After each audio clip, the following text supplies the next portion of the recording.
Hello বন্ধুরা, welcome to my YouTube channel. Payel সিরিজের আরেকটি মিনি ব্লগে আপনাদের ওয়েলকাম। এদের সাথে আউটিংয়ের কোনো প্ল্যান থাকে না, হঠাৎ করে সন্ধেবেলা ফোন আসে, বেরো। তারপর কোথায় যাব, কি করব, কাদের সাথে যাব, কখন বাড়ি ফিরবো, এতগুলো কোয়েশ্চেন নিয়ে আমরা বেরিয়ে পড়ি আর চলে আসি এই চায়ের দোকানে। With my friend super smart Mili, আর ইনি হচ্ছেন সুইট অ্যান্ড স্বামী অয়ন ভাই। আর ওই যে পেছনে সসাবধানে গরম চায়ের ভাঁড় নিয়ে যিনি আসছেন ওনার নাম হলো আকাশ। এবার কথা হলো, আমরা চারজন আর দুটো চা আসছে কেন?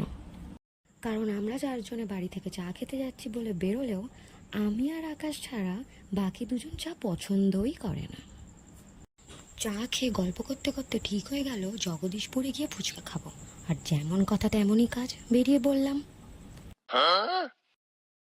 দেন আমরা জগদীশপুর পৌঁছানোর পর তিনটে পরপর ফুচকার দোকান দেখে একটু কনফিউজড হয়ে যাই, তাই চারজনে মিলে ডিসাইড করে নিচ্ছিলাম যে আমরা কোন দোকানের ফুচকা খাবো।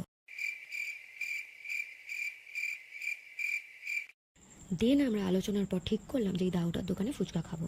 দাদু তাড়াতাড়ি করে আমাদের হাতে বাটি ধরিয়ে দিল, আর আমরাও ভিখারির মতন বাটি হাতে নিয়ে দাদুকে ঘিরে দাঁড়িয়ে পড়লাম। দাদুর দোকানের আলু মাখাটা আর ফুচকার জলটা ছিল ফাটাফাটি, তাই আমরা ঠিক করলাম যে পরের বার এলেই দাদুর দোকান থেকেই ফুচকা খাবো। তারপর ঠিক সুযোগ বুঝে মিলি দাদুর পাশে গিয়ে নিজের ফাউ ফুচকাটায় বেশি করে ছোলা গুঁজে সাইডে এসে ঠিক টুক করে মুখে পুরে নিল। দেন চললাম আমরা বাড়ি। ভিডিওটি কেমন লাগলো অবশ্যই কমেন্টে জানাবেন, আর এরকমই ভিডিও পেতে গেলে চ্যানেলটি সাবস্ক্রাইব করবেন। ওকে, টাটা, বাই বাই।